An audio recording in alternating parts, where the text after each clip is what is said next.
Bonjour à toutes et bienvenue dans cette vidéo dans laquelle je vais vous expliquer les 3 respirations principales utilisées en yoga, notamment en yoga aérien.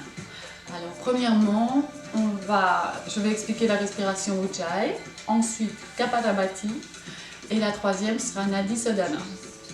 C'est parti pour Ujjayi. Alors la respiration, il faut savoir aussi que les respirations elles permettent aussi une transition entre la vie extérieure et la séance de yoga.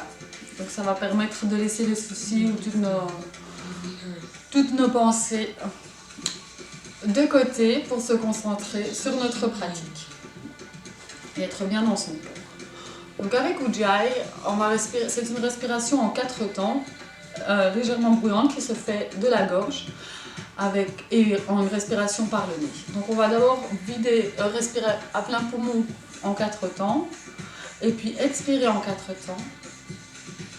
Ensuite,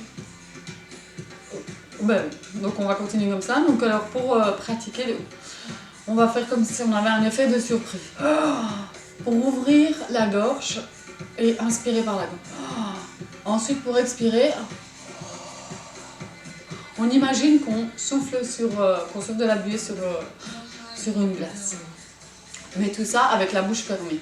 Donc la respiration doit être bruyante pour nous, mais normalement inaudible pour nos voisins de tapis. Donc voilà ce que ça donne.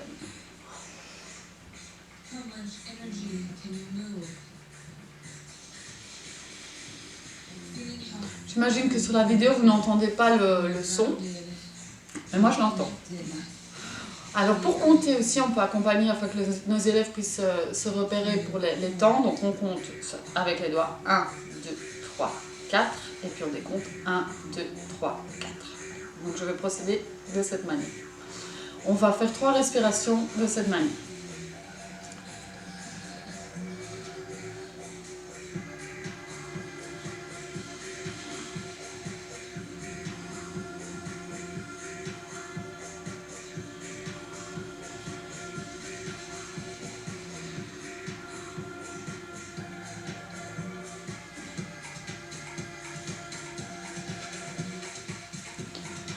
Voilà. J'ai fermé les yeux pour me concentrer davantage sur mon souffle.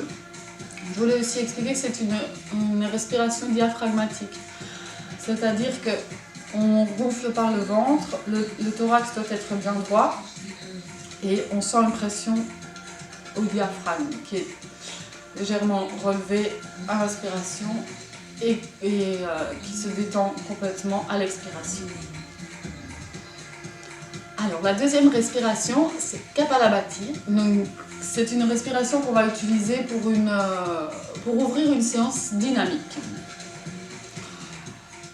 Pour commencer, on va commencer par une respiration complète en 4 temps, une expiration en 4 temps, ensuite on a une demi-inspiration en 2 temps. On reste bloqué ici, toujours le thorax bien droit, ouvert, on a le buste ouvert et alors ici, je vais me mettre de côté pour voir, on va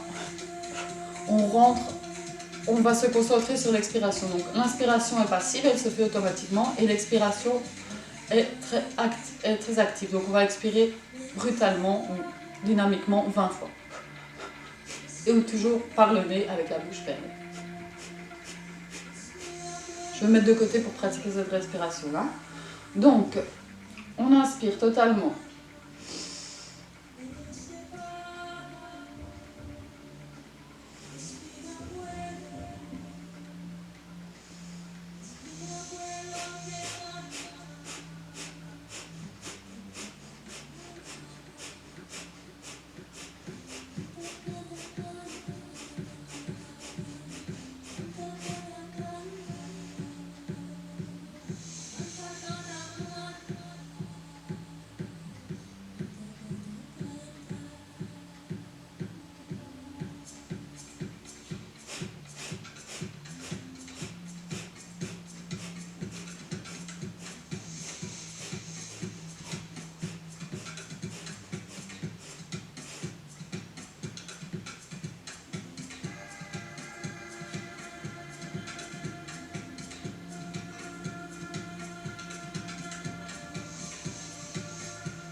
Voilà, cette respiration dynamique, parce qu'elle va amener beaucoup d'oxygène dans la tête, dans le haut du corps, dans les chakras supérieurs.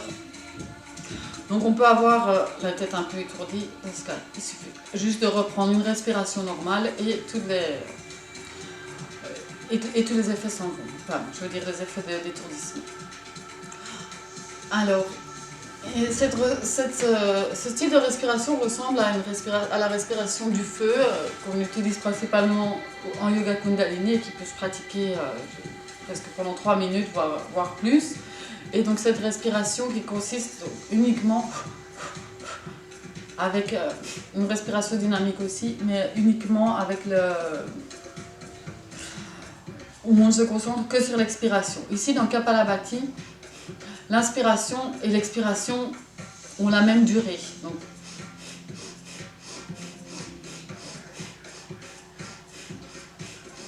c'était peut-être pas assez clair quand je l'ai fait de travers, de profil, pardon. Mais ici de face, on peut mieux voir l'effet. On expire par les narines, on contracte.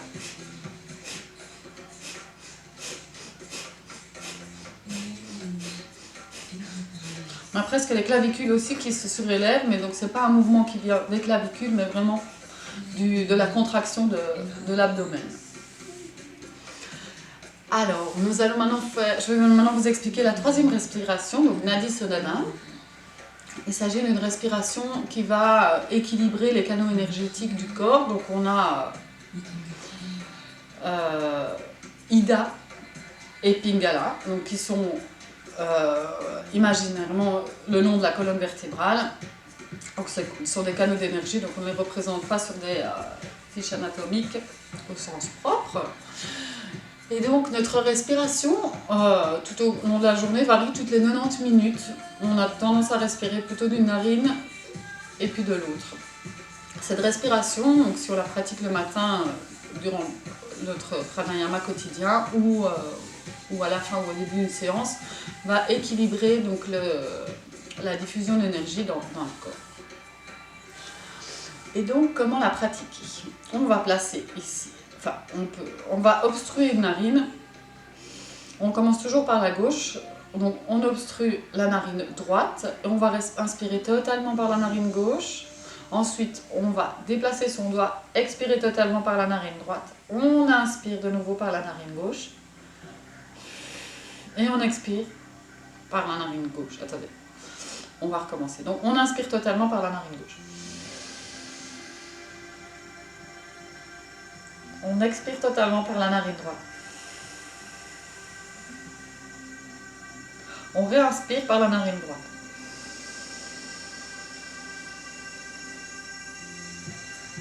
Et on expire totalement par la narine gauche. Ça, c'est un cycle de Nadi Sodhana.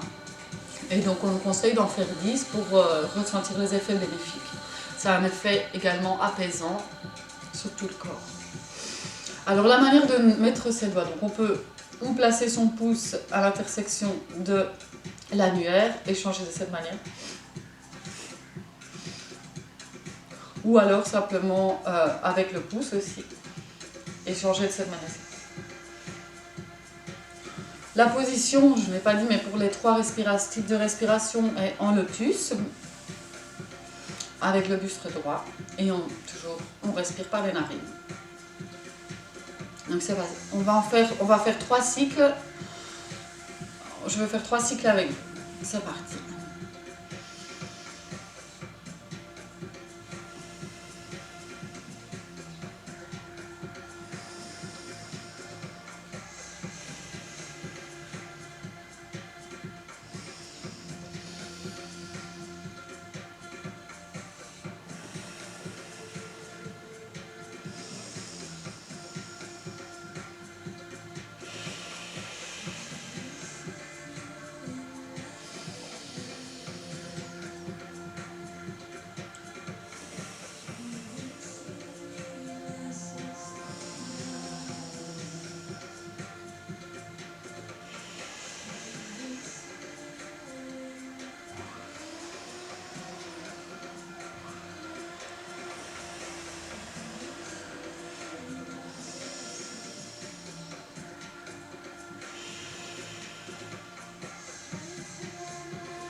On peut aller aussi plus loin dans la visualisation en imaginant l'air qui, en inspirant, qui descend tout le long du canal Ida, et à l'expiration qui remonte par le canal central. À l'inspiration, on inspire en redescendant le long du canal Pingala. À l'expiration, on expire par le canal central. À l'inspiration, on inspire par le canal Inda. Oh là, je me confonds, excusez-moi. Donc c'est Ida et Pingala et le canal central à l'expiration. Donc à l'inspiration, on imagine vraiment le souffle qui descend jusque dans le bas de la colonne vertébrale du côté gauche et il remonte par le milieu. Ensuite, on réinspire par le canal Pingala et on expire par le canal central. Voilà, c'est tout pour les respirations. J'espère que cette vidéo vous sera utile et n'hésitez pas à laisser des commentaires. Bonne journée!